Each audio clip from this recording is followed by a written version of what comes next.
एक महाराष्ट्र में नांदेड़ से और एक कर्नाटक के बीदर से। इसका क्या हुआ, पूरे कंट्री के साथ एक कनेक्ट इस्टेब्लिश उन्होंने किया।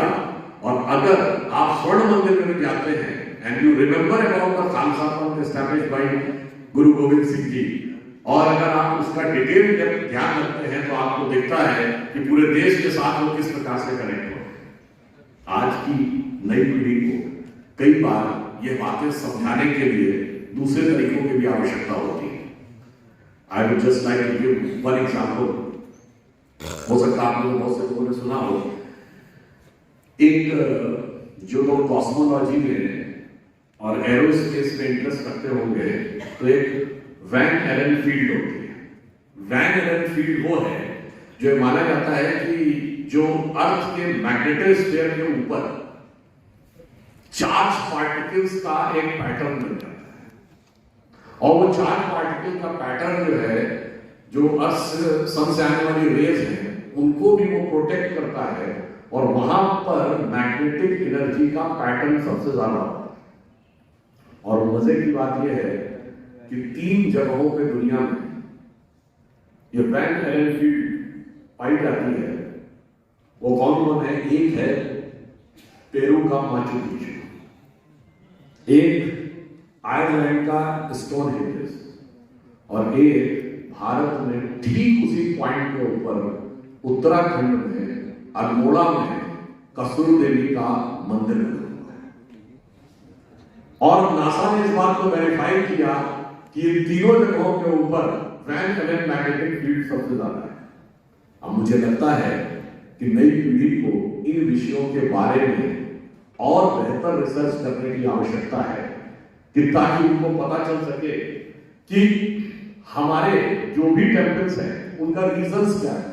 बहुत सी ऐसी चीजें। एक और आपको पर्सनल एग्जांपल बताना चाहता हूं। शबरीमला का रिजल्ट आया, उस समय जब तो पार्टी ने स्टैंड नहीं लिया था, तो हमारी प्रेस कॉन्फ्रेंस थी। उसके बाद ऑफ द रिकॉर्ड में लोग पूछने लगे कि इसमें क्या कहना है।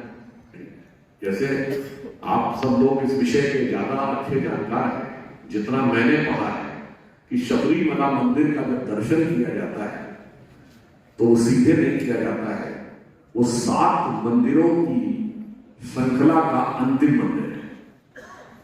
जिस श्रृंखला का पहला मंदिर है तमिलनाडु का अच्चिनकोविल मंदिर, और ये 7 मंदिर क्यों हैं? ये माना जाता है कि हमारे अंदर जो कुंडलिनी जागरण की प्रक्रिया है उसके 7 चक्र होते हैं, मूलाधार, स्वादिष्ठान, अनाहत, आज्ञा और विशुद्ध चक्र। तो वो अंतिम चक्र माना गया है, अंतिम चक्र की एनर्जी का प्रतीक है शबरीमला का मंदिर। इसीलिए वहां का मंदिर में जाने के ऊपर क्या symbolises the element of final emancipation, final dissolution.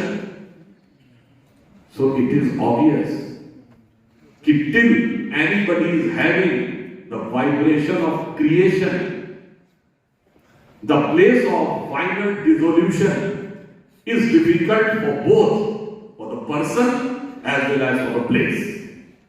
मगर अफसोस की बात यह है कि अभी तक लोगों को इस विषय के बारे में जानकारियां कम रहती है। कोई कहे कि साहब कैसे मान लें, तो मैं उनसे बताना चाहता हूं, केवल 50-60 साल पहले आप किसी से कहते हैं कि मैं वो एक डिवाइस होगी जिसमें मैं न्यूयॉर्क से सीधे बात कर लूंगा, तो लोग कहते हैं absurd है। But how is it possible? Because of the electromagnetic waves and modulation of the waves. आज मॉड्यूलेशन ऑफ द वेव्स से आप पूरे टेलीकॉम एज में सोशियोलॉजी से मतलब नहीं है, इसका साइंस से मतलब है। क्योंकि जब अंदर मंत्रोच्चार होता है तो उसका जो वाइब्रेशन है वो चारों तरफ से रिफ्लेक्ट होने के बाद उसका आउटलेट एक ही जगह से होना चाहिए, और एक ही जगह से जब होगा तो उसके सामने वही पर्टिकुलर कॉन्फ़िगरेशन का मेटलिक पिलर होना चाहिए, ताकि वो उसको एक पर्टिकुलर पैटर्न में ही परिसर में चारों तरफ डिसोसिएट करे, ताकि उस वाइब्रेशन को आप फील कर सकें। मगर अफसोस की बात यह है कि हर जगह पे जहां पर साइंस इंपॉर्टेंट है वहां सोशियोलॉजी लाने का प्रयास किया जाता है, और मंदिरों ने कितना बड़ा कंट्रीब्यूशन सोशियोलॉजी को दिया है वो किसी को समझ में नहीं आता। अगर आप लोग कभी देखते हो तो नेशनल ज्योग्राफिक पे प्रोग्राम आता है इंडिया मेगा किचन, एक नहीं दर्जनों हैं मंदिरों के मेगा किचन। कभी आपने बताइए कोई यूरोप में है कोई ऐसा मेगा किचन? अमेरिका में है कोई मेगा किचन? इसलिए सोशियोलॉजी में भी हमारा क्या रोल है। और मैं एक और बात आपसे कहना चाहता हूं, मंदिर कभी कभी हम समझ नहीं पाते हैं राष्ट्र निर्माण में क्या रोल प्ले करते हैं। श्री राम जन्मभूमि का मंदिर जब शुरू हुआ तो हम लोग जब तक जजमेंट नहीं आया था तो हम लोग टीवी डिबेट में जाते थे तो हम लोग को बड़ा कटाक्ष किया जाता था, भाई ये तो बीजेपी वाले हैं जो कहते हैं राम राम आएंगे मंदिर वहीं बनाएंगे और तारीख नहीं बताएंगे। मगर वो मंदिर निर्माण की तारीख क्या थी इसको समझने की जरूरत है। Those who have studied the Ram temple, intact Ram temple movement, आप देखिए उस मूवमेंट का हर हिस्टोरिकल टर्निंग पॉइंट इस कंट्री के हिस्टोरिकल टर्निंग पॉइंट के साथ लिंक किया हो। The first in Ram temple case was registered in November 1858।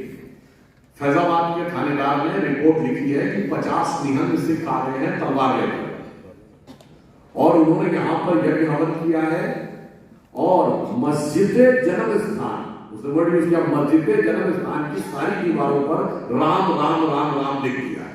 That is the first official, because 1857 से पहले ब्रिटिशर्स का कंट्रोल नहीं था, तो जो ब्रिटिश डॉक्यूमेंट्स अवेलेबल है उसके बाद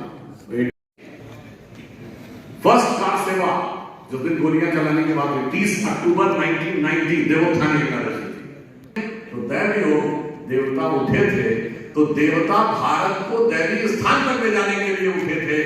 ये देव स्थानों का महत्व होता है जो लोगों को नहीं समझ में आता है। और ये भी मैं एक और राइटर को कहूं कि जब होगा कि यहाँ से स्टार्टअप है कि इसके बाद कई ऐसे देखिए जिनकी सफलता भी दिखाई दे रही, चाहे वो महाकाल योग हो, काशी विश्वनाथ धाम हो या अन्य जो बन रहे हैं मंदिर वो इतने खूबसूरत बन रहे हैं कि वहाँ से लोगों, मैं भी कुछ दिन पहले हमारी टीम में गई थी मालोक उज्जैन देखने, अभी 2-4 दिन पहले लौट के आए। वहाँ खाली धाम को देखने के लिए 1 लाख लोग रोज आते हैं। ये पहली बार ऐसा हुआ कि जो लोगों को एक आकर्षण बन रहा है